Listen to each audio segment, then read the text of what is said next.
ലബ്ബൈക അല്ലാഹുമ്മ ലബ്ബൈക ലബ്ബൈക ലാ ശരീക ലക ലബ്ബൈക ഇന്നൽ ഹംദ വന്നിഅമത ലക വൽ മുൽക് ലാ.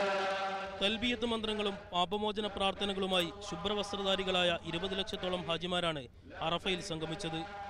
ദേശഭാഷാ വ്യത്യാസമില്ലാതെ വർണ്ണവർഗ വിവേചനങ്ങളില്ലാതെ ഏവരും ഒന്നുചേർന്ന് നിൽക്കുന്ന ലോകത്തെ അപൂർവ സംഗമം.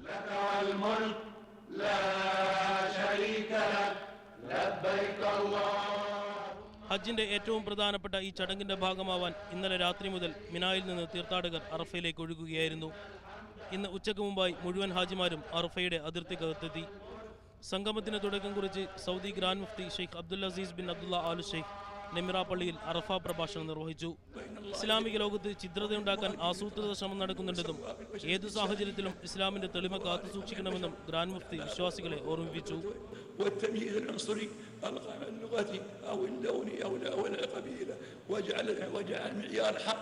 തുടർന്ന് നടന്ന ലോഹർ അസർ നമസ്കാരങ്ങൾക്കും അദ്ദേഹം നേതൃത്വം നൽകി.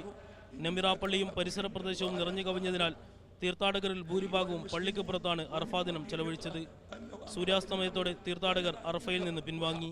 ഹജ്ജിന്റെ പുണ്യം തേടിയ സന്തോഷത്തിൽ ഹാജിമാർ അറഫയിൽ നിന്നും വിട പറഞ്ഞു തുടങ്ങി. ആകാശത്തെ മേൽക്കൂരിയാക്കി മുസ്ദലിഫയിലാണ് ഇന്ന് ഹാജിമാരുടെ താമസം. അറഫയിൽ നിന്നും ക്യാമറാമാൻ സാബിത് സലീമിനോടൊപ്പം റബീ മുഹമ്മദ്.